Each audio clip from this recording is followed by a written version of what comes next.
Hello, everybody. I hope you've had a beautiful week since the last time we talked. And we are on session 2 of the series Trusting Yourself Again.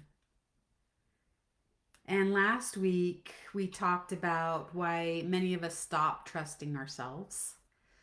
And we talked about how it's not because we're broken or incapable, it's because over time we were taught to override our own signals, to push through, to be the strong one, to keep going even when something inside us said stop or take a pause. And the beautiful thing is that the inner voice doesn't disappear, it just gets quieter.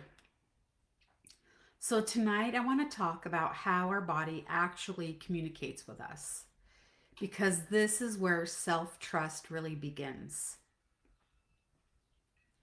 Have you ever had a moment where something in your body told you something was off, even before your mind understood it?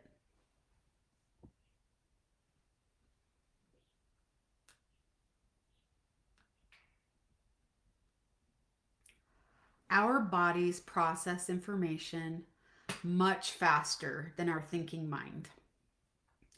Your nervous system is constantly scanning your environment for signals on safety or stress. This can show up as tension in your shoulders, tightness in your chest, a pit in your stomach, a sense of calm or expansion, sudden fatigue, feeling energized around certain people or situations. Your body is always giving you information. The question isn't whether it's communicating, the question is whether we're slowing down enough to notice it.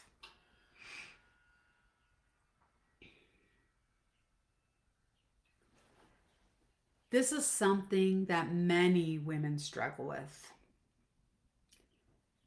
Usually, fear. It can feel like racing thoughts, urgency, worst case scenarios, or even a pressure to act too quickly. And fear lives mostly in the mind. It is thoughts about the future, anxiety about the future is something that, even if it's an experience you've had before, you really don't know what that outcome is going to be like. And so, if we're constantly worried about something or have anxiety about something, that's based off of fear. A lot of that fear and processing things or certain outcomes that could happen is a way that your ego is trying to keep you safe. So it is a safety mechanism to based off of your life experiences to help you stay in a certain way of being. And this can be a way of trapping you. It can really trap you into always having fearful thoughts, always having anxiety about the future. And it's powerful. For me, it was my stomach. My stomach just always hurt. I always had anxiety, and I really used food as a way of soothing myself and calming myself. And overeating became a process that gave me comfort, and it kind of stopped the pain in my stomach because then my stomach was doing something different. It was eating. And I kind of mentioned this, geez, over a year ago. When I first recognized that was when I was eating dinner with my husband, who's, he's a big guy, and he's just like, wow, you're matching me plate for plate. I think we went out to like Braza or some delicious restaurant, which I love. And I kept going back for full plates. And I don't know at that time what I was stressed out about because it almost became a constant of eating food to constantly ease my stomach because I was always in a fearful mindset. And I think that was kind of the first time that I was like, "Oh my gosh, I my body really doesn't need all of this. What's going on?" So, really grateful for that observation at that time. Just so grateful that I had that experience. An intuition usually feels very quiet and soft and peaceful. It's clear, but very calm. It's a knowing without a long explanation. You don't need to validate it. You don't need to defend it. You don't need to justify it. It's just a knowing. You just absolutely know. It is a sense of expansion or contraction. So feeling that flow versus the tight, uncomfortable pain or stress or tension, it's just this feeling your breath, feeling your body move. And intuition rarely shouts. If you are escalating, that's usually not intuition.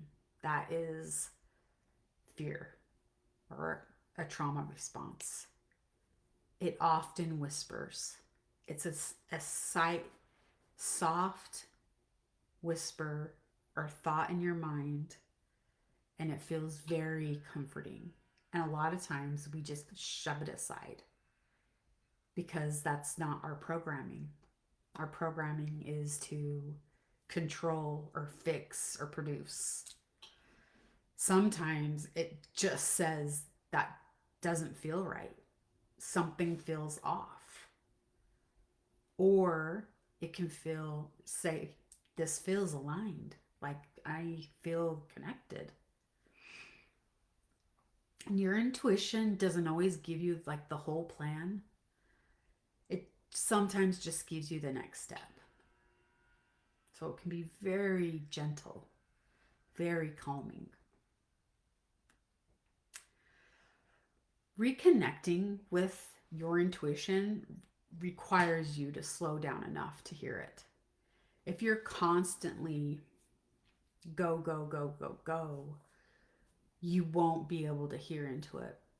And some examples of this, and there's fear around this, is some conversations that I've had with women is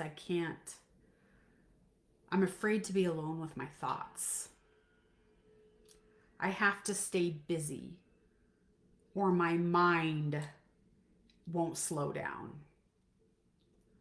Or I need to keep going because if I sit, I'll never get going again. And all of those are fear based responses, literally rejecting your mind, rejecting your thoughts. It's so interesting how the conditioning in our early life, how that just slows down our engagement with ourselves. We're abandoning ourselves by doing that. The one thing on this planet that you have the highest connection to, you're abandoning it. And it's scary to figure out how to move through that. It is. You know, it's a big deal because you don't know what that looks like or don't know what that outcome is going to be like. And that can scare the hell out of you. When life moves quickly, we lose it. We lose that connection. But there are some practices that we can do to help restore that connection. One of my favorite, actually, most of these are my favorite, but one of my absolute favorite is walking in nature. And I do nature walks I call them hikes. Sometimes they are just walks, um, at least once a week. And I don't know if you have heard of a certain type of therapy. It's called EMDR.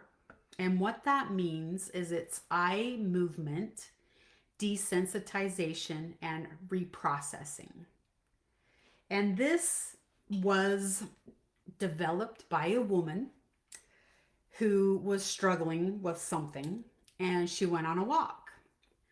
And as she was walking, her eyes were going from side to side, looking at the trees, looking at the plants, looking at the flowers, and she's thinking and she's processing and she's just looking around. And she's realizing as she's doing that, she's feeling calmer and calmer and calmer. And so she did some research on that and developed this type of therapy. And I looked it up, and usually it's done with watching your fingers or someone else's fingers. Therapists do this a lot, or it can be done with holding buttons that buzz and it goes buzz, buzz, buzz, buzz, buzz, buzz, buzz. Um, and I actually know this from personal experience when I did see a trauma therapist. This is one of the modalities that she used to help me reprocess. And so it says it helps the brain reprocess the memory, reducing its emotional intensity. And it integrates it more adaptively, shifting from distressing to less disturbing perspectives. Much like how REM sleep processes experiences, this dual attention process helps rewires the brain to process trauma, reducing triggers and allowing for new positive beliefs to take hold. Go on walks, look around, do it when you're pissed, do it when you're mad. Get outside, breathe that fresh air, and look around. And it is magical how that helps you process your stress, your trauma, whatever it is that you're going through. Some of the best conversations that I've had with loved ones is when we're on walks. It is so connecting, and it's really hard to be negative. You just open up and you're just more open. Another is breath awareness and recognizing how you're breathing in the moment, taking big breaths when you need to. Breath work is a very powerful modality to reconnect with yourself. It can bring in love and peace, it can release stress and tension and trauma. It's just so powerful. It is, again, one of my top ways of connecting with myself. And the third is movement. Um, Having a connection with your body and how they move, how she moves, is so powerful. And this can be in any form. Walking is that. Personally, I really like to weight train. I love lifting weights. And I don't like just moving it. You'd feel strong, but I love to think about the muscle I'm working and connecting to that muscle with my mind. How does this feel? Am I focused? Am I moving other parts of my body that I shouldn't be? It's so connecting to have that awareness. And it's really interesting too how your body moves throughout the day and having that awareness. If you're sitting a lot, you might find that you're walking hunched. If your hips are really tight, you might find that you're walking differently. And all of those things down the road can lead to some form of injury or some form of needing support, medical support, or surgery, or physical therapy, which physical therapy is great. So, just some things to keep in mind. You have that connection of where are your feet right now? What are they doing? And movement really helps you unlock that. The fourth is journaling. And I kind of chuckle because I've said before too, journaling is not my favorite, but it is one of the most powerful tools that you can use to connect with yourself.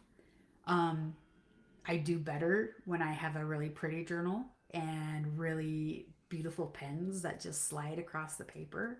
That feels really good. When I do go to retreats or when I do host my women's circles, we do journal a lot. So it is very reflective for um, going through your experiences and connecting with yourself in that moment. And then the last is quiet reflection and reflecting on your day in a way that isn't judgmental or a way that you're going to beat yourself up over, but just really reflecting on what's going on. You know, how are you feeling? Even if you did say something that you shouldn't have or reacted in a way you shouldn't have, you know, just reflecting on it and being like, huh, I wonder why I said that. Or I wonder what was coming up for me in that moment. Um, Here's a tip, and this just popped into my head, but here's a tip. When you're recognizing that someone's driving you crazy or making you upset or triggering you in any way, that is your opportunity to reflect on yourself. Because whatever behavior they're showing up to you with, that's something you need to look in yourself. You need to look and be like, why is this bugging me so much? Not, why are they behaving like that? Or I can't believe they're behaving like that. But why is this making me so angry? And the last few times I have done that, it has been, I'm jealous because they feel confident in saying that or doing that. And that's something I would never do. Like I would hold myself back. And it doesn't have to be something that I would necessarily want to do, but having that awareness of them expressing themselves was very triggering to me, where I felt like that's something I could never do. And then the work around that becomes like, huh, I wonder why I could never do that. Why can't I ever do that? Why shouldn't I do that? Or why should I do that? And it just becomes almost like a scientific experiment to where you're trying things out. And you look forward to having those opportunities. You look forward to it. You look forward to someone coming to you all upset and it has nothing to do with you. It's just so powerful. So I really encourage you to practice any of these tools. They're these don't cost money. They're right there, right there for you. It's not a pill. It's not a specific diet. It's not a specific training program. It's just right there for you. And sometimes the most powerful thing we can do is just to create the space for our bodies to talk again. That's so powerful. So I invite you to, we're just going to do a simple body awareness, to just sit comfortably in your chair and place one hand on your chest and one hand on your belly. And take a slow breath through your nose. And then exhale longer through your mouth. And just notice your body for a moment.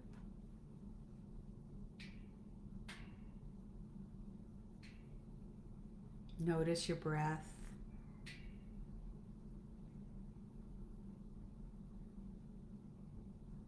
Notice any tension.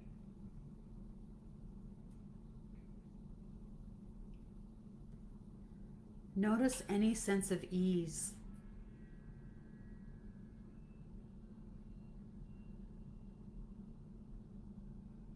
If your body could communicate one thing to you right now, what would it be?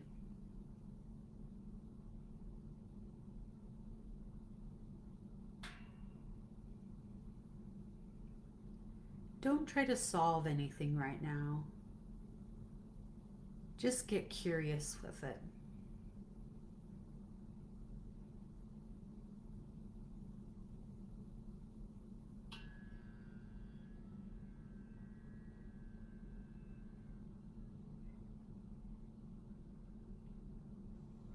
Take another deep breath in.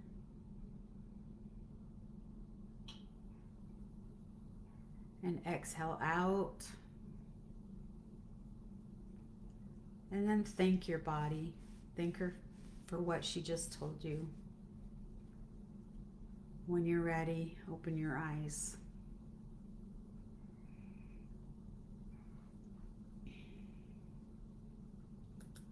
So, if you have a journal or a piece of paper and pen, I have a few journal prompts for you. Or you can write them out now. And I will put them in the chat.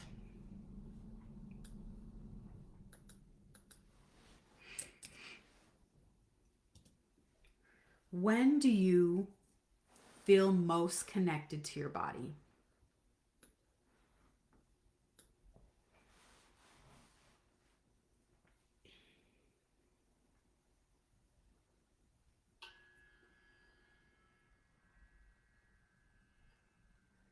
When do you tend to override your signals? This could be situational. It could be around certain people, certain times of the day.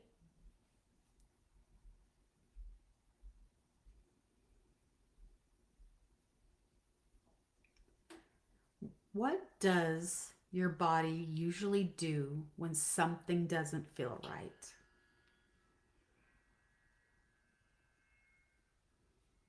Where do you feel it? What does it feel like?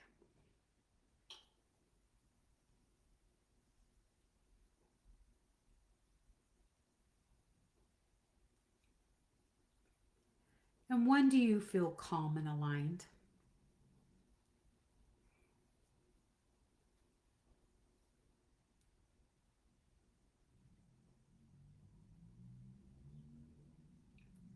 Again, we're not here to solve anything.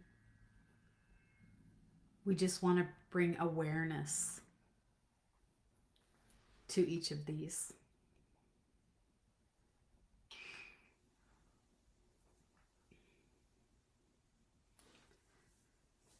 Trusting yourself again doesn't require becoming someone new.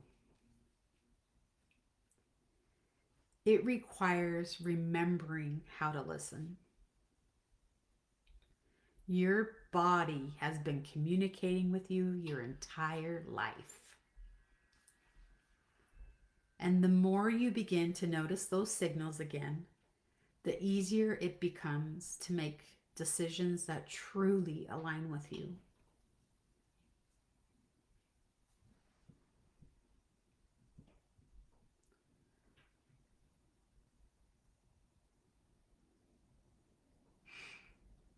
So, our next session will be session 3, and we're going to talk about what it actually looks like to live in alignment with yourself, making decisions, setting boundaries, and moving through life in a way that honors what your body and intuition are telling you. And what a beautiful way to live that is. It's just so beautiful. And I'm really grateful for you all to be here tonight. And I'd love to hear your comments. And I would love to hear what is one way that your body communicates with you. How does she talk to you? I would love to hear that in the comments. And we are doing another women's circle. I will be making a post for that and another breath work shortly. That was beautiful, absolutely beautiful, that breath work that we did last Saturday. And I will be starting my program the beginning of April. So there'll be more information on that. And in my program, we go into specific ways of integrating these types of things into your life. And the program is a 6 month program, and it is just so powerful and life changing. And so, if you have questions about that, please let me know. Reach out to me. We can get on a quick phone call or FaceTime. Um, and yeah, it's just really powerful. If you were able to watch any of the videos from the workshop, that can be really helpful. Again, the program touches on some of those things, but it really goes a lot deeper. So it's really deep work. And it's just a beautiful space, an opportunity if you really feel like you're being called to a change in your life. It is worth it. It's absolutely worth it to invest in yourself and put time into yourself. And all the things that we've been talking on these Facebook Lives, you learn to implement them into yourself. And it can happen. You absolutely can do this.